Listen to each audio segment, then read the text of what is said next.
Mike the Bee, the music. Hello my little flowers. It's August.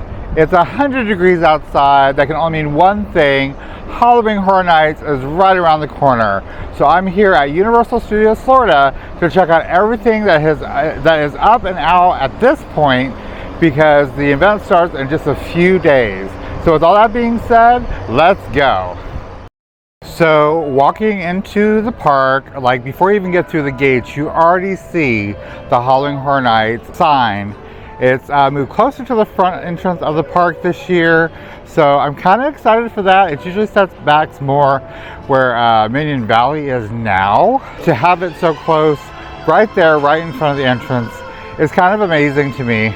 I think it'll be interesting to see if the area bottlenecks, because it is right there in the front. People are going to want that picture with the Halloween Horror Nights neon sign all lit up, all the scare actors. It is the first scare zone that you encounter. It's Dr. Oddfellow's collection of horror. Dr. Oddfellow will lure you into Halloween Horror Nights with the promise of immortality. As he lifts the veil on all the horrors to come, you'll soon realize you may not even survive the night. So this is kind of, I guess, where we're going to meet some of the characters, creatures that we may encounter throughout the evening. I know usually they kind of do like a summary of some of the other scare zones or houses in this area. We'll just have to wait and see what exactly will pop up in this area, welcoming us to the event this year. So Dr. Oddfellow is the Halloween Horror Nights icon this year.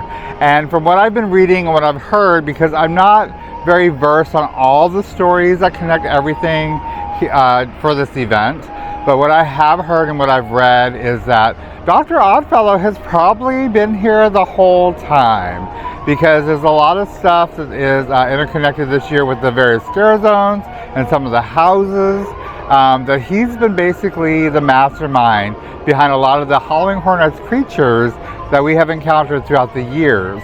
So we may see some returning creatures in scare zones and possibly houses this year. So keep your eyes peeled. You never know who or what you're going to see. So the next scare zone, which is taking over the Hollywood section of the park, is Dark Zodiac. Apparently in Dr. Oddfellow's story, the Zodiac plays a big part in his powers.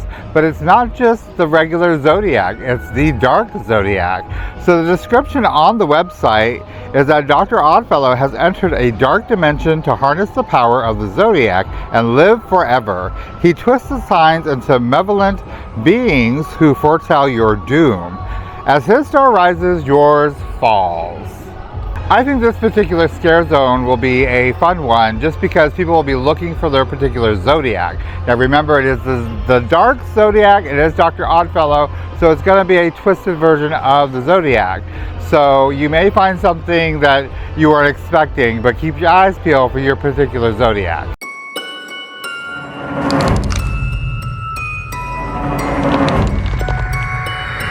Hi, I'm Chucky. Wanna play? That's right, everybody's favorite good guy, Chucky, the serial killer doll, is back for a new gore fest. He's hijacked his own haunted house with all kinds of bloody hijinks. You and your friends must try to survive his ultimate kill count.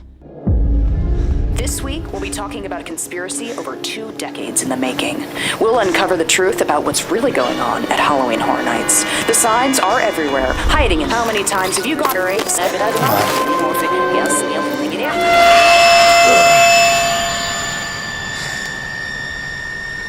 Drip, drop, drip, drop, drip, drop, drip, drop, drip, drop, drip, drop, drip, drop.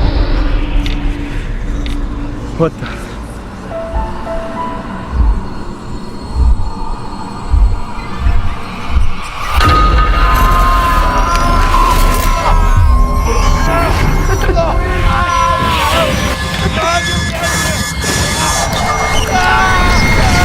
Blumhouse brings us The Exorcist Believer. 2 missing girls have been found with no memory of what happened to them. But wherever they went, the ultimate evil has returned with them. Enter the most terrifying scenes from the new Blumhouse film. The movie doesn't hit theaters until October 13th, so you'll be getting a live preview of the film.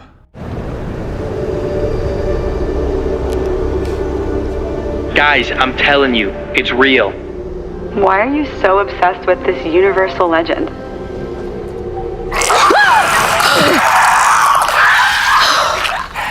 I think I'd be used to them by now. Thanks for paying attention, Jordy. Sorry.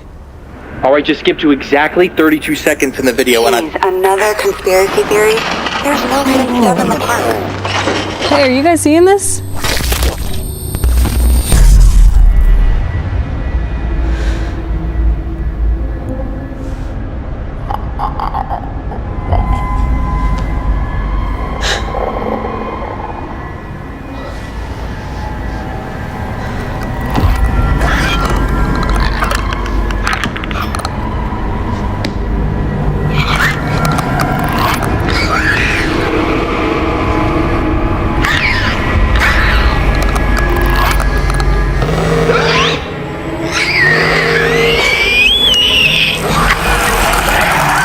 Step into the world of The Last of Us.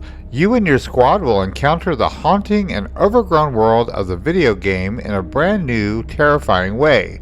Stay silent if you want to survive a multitude of clickers, hunters, and more. Thanks for paying attention, Jordy. Sorry. All right, just skip to exactly 32 seconds in the video. Jeez, another conspiracy theory? There's no hidden stuff in the park.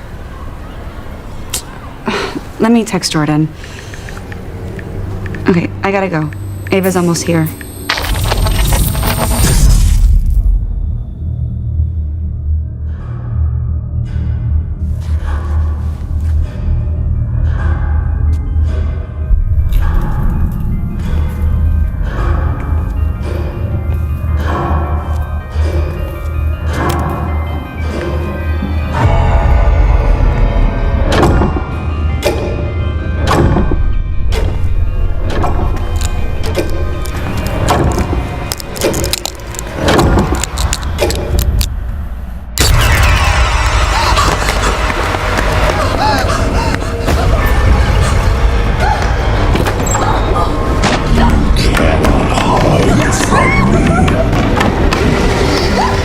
Try to escape the curse of Vecna. You'll need your squad to resist Vecna's gruesome curse. Like 11, now's your chance to stop him once and for all, as you take on the scariest season of Stranger Things yet. Now, over in the Central Park area of the park, which is usually my most favorite area where they use for a scare zone, just because of the overgrown trees and just the setting itself, to me, it's just a perfect setting for a scare zone, a house, just Halloween like through and through. So this year it is the Jungle of Doom Expedition Horror. I'm told that this is set in the 1920s, and this is kind of more of Dr. Oddfellow's origin. So kind of keep your eyes peeled for that sort of thing. The description on the website is, in the 1920s, Dr. Oddfellow ventured deep into the darkest jungle, performing horrific experiments on nature. Now his monstrous creatures are running amok and are coming after you. As I was kind of walking through, I could definitely see like remnants of maybe he crash landed. There's a parachute in the trees. There's ginormous bats and spiders hanging all over the place. And then there's just various just kind of jungly, like I don't want to say tiki, but like just various like hand-built structures set up all over the place, which may have came from Oddfellow, it may have came from the creatures that he created, but just keep your eyes peeled. You never know what's going to be around the next corner. So over in the San Francisco area this year, we have the Shipyard 32 Horrors Unhinged. Enter a 1940s San Francisco shipping yard full of mysterious crates and cages bearing Dr. Oddfellow's symbol. Beware, his nightmarish oddities have now escaped, spreading fear and chaos in their wake.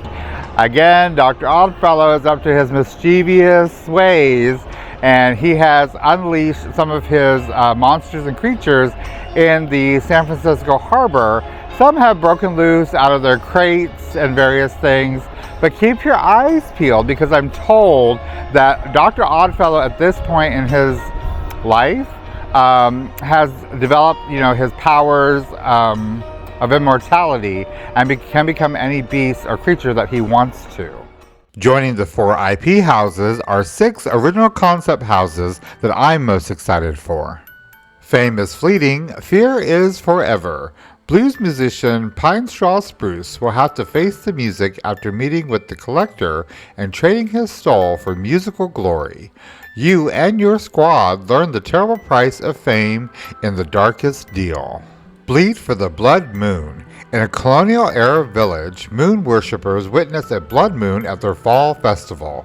They take it as a sign to hunt down any non-followers, including you and your Scream Squad, during the Blood Moon Dark Offerings. It might be a little campy, but Yeti or not, here they come. You and your friends are about to venture into a 1950s campground overrun by huge, menacing Yetis who rip apart anyone who gets in their way. You must flee to the Ranger Tower to escape in Yeti Campground Kills. No matter who you choose, you lose. Do you remember the attraction that was in Islands of Adventure? Well, now you're going to live out the story of the 2 warlocks of great power who were turned into dragons after trying to take Merlin's spellbook. Now you and your friends are caught in their epic battle. You must choose a path and a victor. I'm very excited for this house. I'm also told that there's 4 possible endings. For Universal Monsters, One New Nightmare. Descend into the Paris catacombs where you and your squad will face a new horde of monsters. Dr. Jekyll and Mr. Hyde, the Phantom of the Opera, the Hunchback of Notre Dame, and the Invisible Man, all in Universal Monsters Unmasked. Come face to face with the man of the hour. Your soul is a price he's willing to pay. You won't be able to resist going inside Dr. Oddfellow's menacing menagerie of twisted oddities. But the price for you and your friends is steep. The cost of your souls to feed his immortal power in Dr. Oddfellow's Twisted Origins. So again, Dr. Oddfellow is fully invested in all the stories this year at Halloween Horror Nights. I'm very excited to learn more about how everything is connected and how they came to be, or how they're related and that sort of thing, because I love me a good story, so I'm super excited about all the connections this year within this Horror Nights. Rumor has it that there's going to be a roaming horde of Megans from the horror movie Megan. I haven't seen the movie yet, so it'll be interesting to see where they are. Normally it's over here in the Simpsons area because it's kind of a dead area already. Now, taking over the New York section this year is Vamp 69, The Summer of Blood. At a 60s music fest in a small New York town, you'll jam to popular bands with fellow concertgoers until Dr. Oddfellow unleashes vicious vampires on the audience. They're out for your blood. The vampires are back. We know them, we love them, and they are back this time in the New York section of the park during a 1969 music festival. So the area is set up just really, to me it's actually set up really cute, like a music festival. There's a stage, there's all kinds of props. I have to say that since last year, they've been doing a really good job of filling up the space. It's such a huge space, and it usually feels very empty, but it's been they've done a really good job filling it up over the past couple years. So the Tribute Store is going to return over here to the New York area. It's going to be right in the middle of the Vamp 69 Scare Zone. It's a comic store theme this year, so it'll be very interesting to see the different rooms that they usually have. I think there's supposed to be 4 this year, but of course we'll have to wait till it opens on September 1st to really explore and see what all is inside. Well, they're back again this year. Nightmare Fuel Revenge Dream does return. The show that sparked your darkest dreams has reignited. Let your nightmares burn out of control as the pyro and aerial performers fire you up to the beat of metal and electronica. So if you've been following me along, you know that I'm not a huge fan of this group. It's a good show. There's a lot of fire, there's some dancing. It just feels very slow. The pace of it's very slow. It feels like, it always feels like they didn't think it all the way through. It's supposed to be a nightmare, and there's, I guess, a storyline, but the storyline gets lost. It starts, of course, in the beginning. Somebody falls asleep, the nightmare begins, at the end they wake back up, and everything in between just feels like a bunch of fluff. I'm always rooting for them though. I hope it's better this year than it has been the past 2 years. Otherwise, we'll just have to wait for the event to start to see exactly what this show entails. Maybe we'll be surprised this year. Third time's a charm, you never know. So we'll just wait and see. So it looks like they're bringing back the highly themed food booths and areas again this year. It looks like the Day of the Dead area is back. They always kind of have like some of the best drinks and some of the food options if you're into like that Mexican / Spanish flair. Over here in the New York area though, they have a really cool Last of Us setup. If you watch the series, if you're into the video game, it's set up really neat. It's a whole quarantine area, so it'll be very interesting to see what food options they end up with this year. One of the exciting additions this year are the Death Eaters in Diagon Alley. Now they're usually over in Hogsmeade, so hopefully they'll still be there this year, but they are making their way into Diagon Alley this year. There's all kinds of extra crates and props set up all over the place. So if you're here, make sure you make your way back to Diagon Alley to catch some of the Death Eaters.